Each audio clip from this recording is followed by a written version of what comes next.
Welcome back to PodCog. We're diving into some really fascinating psychology research today. Always exciting stuff. This one is called Oh, yeah, this is a good one. High Self-Control Predicts Good Adjustment, Less of Pathology, Better Grades, and Interpersonal Success. Quite a mouthful. Yeah, it covers a lot of ground, that's for sure. It really does. It's by June P. Tangy, Roy F. Baumeister, and Angie Lucio Boone. And it kind of makes you wonder, right? Like, what good is self-control, really? I mean, obviously, we know it's good. Yeah. But, like, is it really the key to just, like, a happier, more successful life? Well, that's what they set out to figure out. Yeah. And what's really interesting is they didn't just, confirm the obvious. Right. They actually created a whole new self-control scale to really measure it. Ooh, a new scale. Yeah, and looked at how it affects, all these different areas of life. Okay, so new scale, tons of areas studied. Yeah. Sounds pretty thorough. Where do we even begin with this? Well, they started with achievement, Yeah. specifically GPAs. Okay. And they found that students with higher self-control, according to their scale, consistently got better grades. So the higher the self-control, the better they did in school. Exactly. That makes you think, like, maybe self-control is like the secret sauce for good, steady habits. Yeah, could be, right? Like all that stuff we talk about, focus, time management. Right. It's not just about, like, resisting that piece of cake. Right. It's about those deeper skills, too. Speaking of resisting things, though, Yeah. they also found a link between self-control and impulse control problems. Oh, absolutely. Things like binge eating, alcohol abuse, Yeah. way less common in the folks with those high self-control scores. It really is kind of wild how, like, intertwined all this stuff is. Yeah, it is. So self-control helps us reach our goals, and it keeps us from those unhealthy behaviors. It's a big deal, for sure. Yeah, super important. Yeah. Okay, so we've got achievement, we've got impulses. They also looked at psychological adjustment and self-esteem, right? Oh, for sure. That was a big part of it. Okay, tell me about it. Well, they found that higher self-control, you guessed it, was linked to way better psychological adjustment. Makes sense. Lower scores on anxiety, depression, even things like obsessive-compulsive patterns. Wow, so the more self-control you've got, the less you're struggling with all that. That's what they found, yeah. Interesting. What about self-esteem, though? Is it really just as simple as more self-control, feel better about yourself? It's a big question, right? Maybe it's more like, if you can regulate yourself and reach your goals, you get that feeling of, I can do this. It's self-efficacy. Yeah, and that boosts self-esteem. Oh, that's an interesting way to look at it. Yeah, it's like they're proving themselves right over and over, and that builds confidence. I can see that. But isn't there, like, a flip side to that? What do you mean? Like, some people say too much control is bad, right? Makes you all rigid, unhappy. Oh, the over-control thing. Yeah, exactly. They actually looked for that specifics. Oh, really? And what did they find? Well, they didn't find any evidence that high self-control led to anything negative, psychologically. Huh. So more self-control is always better, at least within what they were looking at. Yeah, seems like it. Interesting, because that goes against what a lot of people think. For sure. Okay, so enough about, like, the individual. Yeah. Let's talk relationships, because, like, surely if I'm good at controlling myself, my relationships should be smoother, right? Right, you'd think so. And good news, the study backs that up. Okay, good. High self-control goes with better relationships overall. So, like, what? Less arguments, more understanding? Yeah, things like greater family cohesion, less conflict, Okay. even more secure attachment styles in romantic relationships. Huh. Makes sense that if you can manage your impulses and your emotions, you'd be easier to get along with. Right. It's not rocket science. Not at all. Yeah. Did they find anything specific, though, about how self-control, like, Right. shows up in relationships? Oh, yeah. One thing that was really interesting was anger management. Oh. So people with high self-control were more likely to, communicate openly and constructively when they were angry. Instead of, like, bottling it up or blowing up. Exactly. Yeah. So it's not just about being, a good person. Right. It's about actually having the tools to handle those tricky situations. Oh, that's a good point. And speaking of being good, the study even looked at moral emotions, like shame and guilt. Oh, yeah. That was a fascinating part. It was. Tell me more. Yeah. So they found that people with high self-control, they actually reported feeling more guilt after they did something wrong and less shame. Wait, hold on. Isn't guilt supposed to be the bad one? Well, not necessarily. Guilt is often more about, the action, right? You feel bad about what you did. Shame is more about you as a person, like you're inherently flawed or something. Oh, okay. So guilt is like, I messed up. Shame is, I am a mess. Yeah, something like that. So with high self-control, they feel bad about the mistake, but that pushes them to, like, fix it Exactly. Apologize, make amends, all that. instead of just wallowing. Right. Shame tends to lead to more hiding and denial. That makes a lot of sense, actually. Yeah, it does. Okay, so we've got achievement, impulses, psychology, relationships, morality. Yeah. What else is there? Well, they also looked at how self-control relates to other personality traits, like conscientiousness and perfectionism.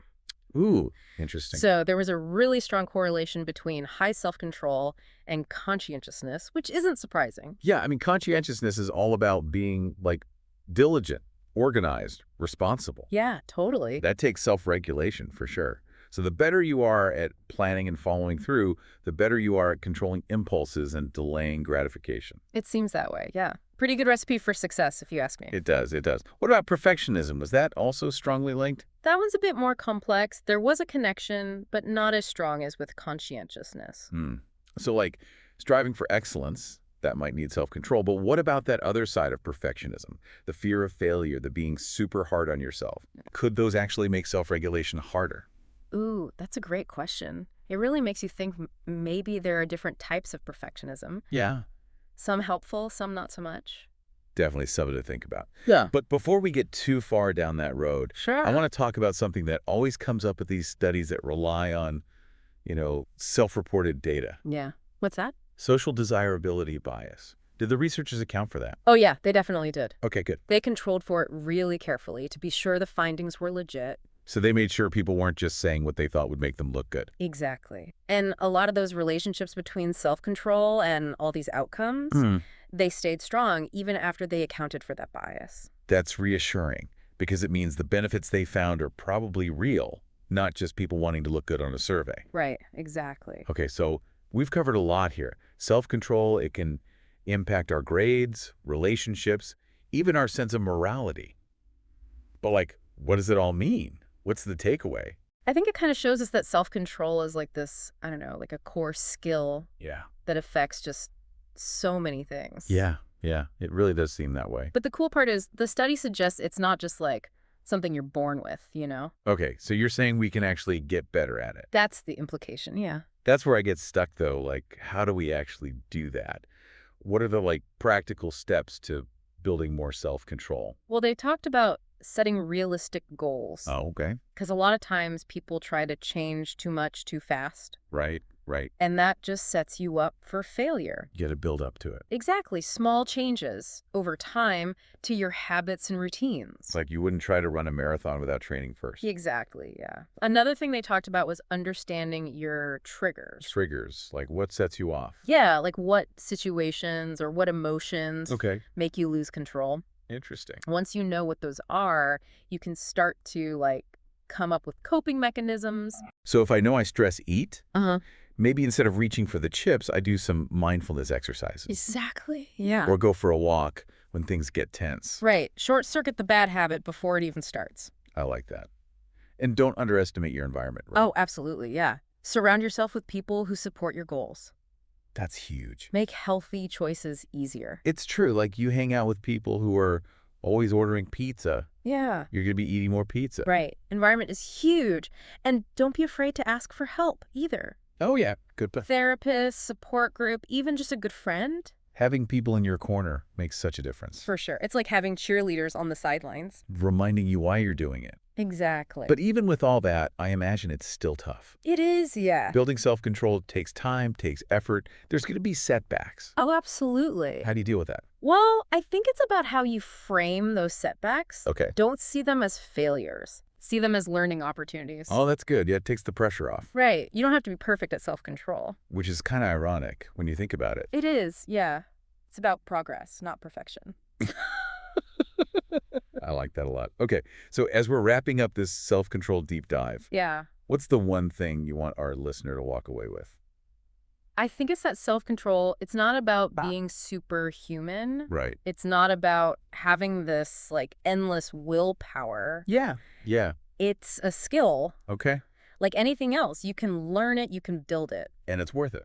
Oh yeah, the payoff is huge. Huge, because as we've seen, it leads to greater success, better relationships, all that good stuff. All of it, yeah. It affects everything. Take what we've talked about and just start trying it out. Yeah, start small, be patient, and celebrate those wins along the way. Well said. It's definitely a journey worth taking. It's crazy to think that something like just self-control can have such a big impact on our lives. Yeah, it's kind of wild, right? It's not just about like, skipping dessert. Right. It's about setting yourself up for success, like across the board. I like that. But the thing is, a lot of people, myself included sometimes, Yeah, we get stuck on the how, right? Like, it's easy to say, develop self-control, but actually doing it, that's the hard part. for sure, for sure. Well, one thing they talked about in the study that really stuck with me was mindfulness. Okay, mindfulness Yeah. in this context. Yeah, so it's not just about like gritting your teeth and white knuckling it, Yeah. It's about becoming more aware of what's going on inside, like your thoughts, feelings, urges, all that in the moment. So you got to understand it before you can change it. Yeah, exactly. Like if you want to break a bad habit, first you got to figure out what triggers it. Makes sense. And that's where things like mindfulness meditation come in. They can help you create some space Oh, okay. between like the urge and the action. So you have time to think. Yeah, to make a conscious choice. Instead of just being on autopilot. Exactly. And it's not just about like stopping the bad stuff either. Oh, what else? It's about encouraging the good stuff too. Like what? Setting intentions, building routines that support your goals, even just like Yeah. being in environments that make it easier to make those healthy choices. It's like that whole out of sight, out of mind thing, right? If you don't want to eat cookies, don't keep them in the house. Exactly. Yeah. Make the good choice the easy choice. I can get behind that. And Yeah. they also talked about social support, right? Oh, huge. Yeah. Like having a good therapist or a support group Even just a good friend, someone to talk to. makes all the difference. It does. Yeah. It's like having that team cheering you on. Reminding you what you're working towards. For sure. But even with all that, Yeah. you're going to have times when you slip up. Oh, absolutely. We're only human. Right. So the key is how you handle those moments. What do you mean? Be kind to yourself, Don't beat yourself up. Easy to say. I know, but those slip-ups, they're actually valuable feedback. Like ask yourself, what happened? What triggered this? What could I do differently next time? So it's a learning experience. Exactly. And remember, every day is a fresh start. That's so important because it's easy to get into that all or nothing mindset. Totally. Like, oh, I messed up, might as well give up. Yeah, exactly. But it's not about being perfect. It's about progress. Okay, so big picture. As we're wrapping up this whole deep dive on self-control, Yeah. what's the message you want our listeners to walk away with? I want them to feel empowered, honestly. Empowered. Yeah, like self-control, it's not this impossible thing. Right. It's about making choices, building habits, learning as you go. It's a journey. It is, and it's worth it. Well said. So, to our listeners out there, take what we've talked about today and start applying it. Yeah. Start small, be kind to yourselves. Celebrate the wins along the way. Exactly. And remember, we're all in this together. We are. Thanks for joining us on PodCog. And until next time, keep exploring that fascinating world of psychology.